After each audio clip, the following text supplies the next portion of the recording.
মুখ্যমন্ত্ৰীৰ challenge accept এপিচিচিৰ প্ৰাক্তন সভাপতি ৰিপুন বৰাৰ প্ৰসংগ গৌৰৱ গগৈৰ পাকিস্তান কানেকশ্যন I welcome কৰিছো তেওঁ কি ৰেকৰ্ড কৰে বিগত প্ৰায় 1.5 মাহ ধৰি মুখ্যমন্ত্ৰী সহ বিজেপিৰ মন্ত্ৰী বিধায়কে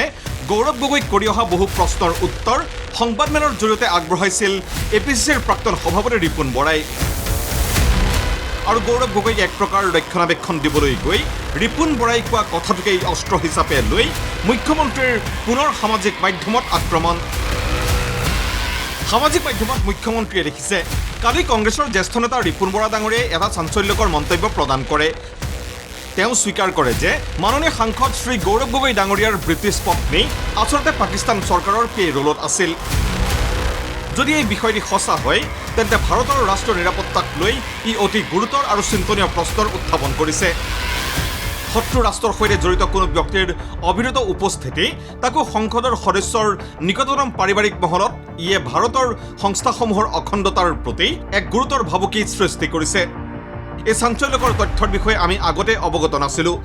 এতিয়া এই ঘটনা পোহৰলৈ অহাৰ লগে লগে আমি এই বিষয়টোক গুৰুত্ব সহকাৰে লৈছোঁ কিয়নো ভাৰতৰ ৰাষ্ট্ৰীয় নিৰাপত্তাৰ লগত কোনো ধৰণৰ আপোচ কৰা নহয় বৰা ডাঙৰীয়াৰ বক্তব্য আমি লিপিবদ্ধ কৰি এই বিষয়ত অধিক ব্যৱস্থা গ্ৰহণ কৰিম পিছে মুখ্যমন্ত্ৰীয়ে যিয়েই নকওক কিয় নিজৰ স্থিতিত এতিয়াও অলৰ অচৰ কংগ্ৰেছৰ জ্যেষ্ঠ নেতাগৰাকী ক'লে কৃষ্ণৰ ভূতে কংসক খেদাৰ দৰেই গৌৰৱ গগৈৰ ভূতে খেদিছে মুখ্যমন্ত্ৰী ডক্টৰ হিমন্ত বিশ্ব শৰ্মাক তেনেকে কংসই কৃষ্ণৰ ভয়ত য'তে ত'তে কৃষ্ণ দেখিছিলে ঠিক তেনেকুৱা হৈছে যে মুখ্যমন্ত্ৰীয়ে গৌৰৱ গগৈৰ ভয়ত এতিয়া য'তে ত'তে তেওঁ কেৱল গৌৰৱ গগৈৰ ভূতেই দেখে তেওঁ মানসিক ভাৰসাম্য হেৰুৱাইছে আৰু হেৰুৱাটো স্বাভাৱিক মুখ্যমন্ত্ৰীয়ে পদত্যাগ কৰে নে কোনে পদত্যাগ কৰে সেইটো মই আজি ক'ব নোৱাৰোঁ কিন্তু এইটো কথা ঠিক যে মুখ্যমন্ত্ৰীয়ে এই যি দম্ভ মাৰি আছে তেওঁৰ দৰ্প চূৰ্ণ হ'ব তেওঁ এজন যে মিছলীয়া 420 বুলি তেওঁ প্ৰমাণিত হ'ব আনকি মুখ্যমন্ত্ৰীয়ে গৌৰৱ গগৈৰ ব্ৰিটিছ পত্নী পাকিস্তান চৰকাৰৰ পেৰোলত আছিল বুলি কৰা মন্তব্যৰ প্ৰতিক্ৰিয়া দি ৰিপুন বৰাই পুনৰ ক'লে বিধিসন্মতভাৱে পাকিস্তানত চাকৰি কৰিলে দৰমহা লোৱাটো কোনো অপৰাধ নহয়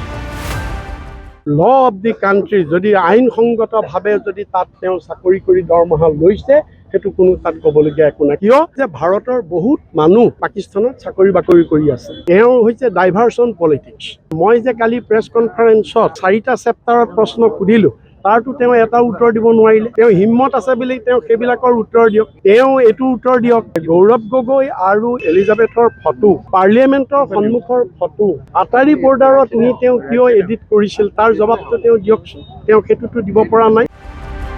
তাৰোপৰি উদাহৰণ সহ বুজাবলৈ চেষ্টা ৰিপুন বৰাৰ অজিত ডোভালৰ ল'ৰাৰ কথা আনিছোঁ মই তাৰ প্ৰসংগত জয়শংকৰৰ ল'ৰাৰ কথা আনিছোঁ গতিকে সেইবিলাকক আমি সন্দেহ কৰিব লাগিব নেকি আমি সেইবিলাকক সন্দেহ যদি বিধিসন্মত যদি আইনৰ যোগেদি যদি সেইটো বিধিসন্মত তাত কি আপত্তি আছে গতিকে তেওঁ আজি মোক কৈছে যে মোৰ তেওঁ জনা নাছিলে বোলা কথা তেওঁৰ ষ্টেটমেণ্ট পঢ়ি চাবলৈ কৈছোঁ তেওঁৰ ষ্টেটমেণ্ট তেওঁক পঢ়ি চাবলৈ কৈছোঁ আৰু মোৰ ষ্টেটমেণ্ট তেওঁ ৰেকৰ্ড কৰিব আনহাতে দেওবাৰে ৰাজীৱ ভৱনত ৰিপুন বৰাই আয়োজন কৰি সংবাদমেলত কোৱা প্ৰতিটো কথাই সঁচা বুলি কৈ গৌৰৱ গগৈৰো দাবী ৰিপুন বৰা ডাঙৰীয়াই যোৱাকালি খুব এটা শক্তিশালী সংবাদমেল তেওঁলোকে সম্বোধন কৰিলে গোটেই হিমন্ত বিশ্ব শৰ্মা ডাঙৰীয়া তেওঁৰ গোটেই ইনচিকিউৰিটিটো তেওঁ ফাদিল কৰিলে মুখ্যমন্ত্ৰী কি লৈ ভয় কৰিছে কাক লৈ ভয় কৰিছে খুব স্পষ্টভাৱে ৰিপুন বৰা ডাঙৰীয়া এজন জ্যেষ্ঠ নেতা প্ৰাক্তন সভাপতিয়ে তেওঁ প্ৰকাশ কৰিছে ৰিপুন বৰা ডাঙৰীয়া যে হিমন্ত বিশ্ব শৰ্মা ডাঙৰীয়া বাস্তৱ মানসিক স্থিতি যে যোৱাকালি ৰাজহুৱা কৰিছে মই তাৰ বাবে ৰিপুন বৰা ডাঙৰীয়াক ধন্যবাদ জ্ঞাপন কৰিছোঁ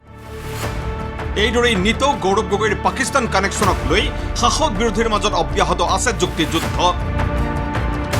অহা 10 ছেপ্টেম্বৰ পৰ্যন্ত যে এই যুঁজে আৰু অধিক নাটকীয় মূৰ ল'ব সেয়া নিশ্চিত ব্যুৰ' ৰিপৰ্ট ND24আপুনি চাই আছে ND24 সৰ্বশ্ৰেষ্ঠ নহয় সৰ্বোত্তমৰ দৌৰ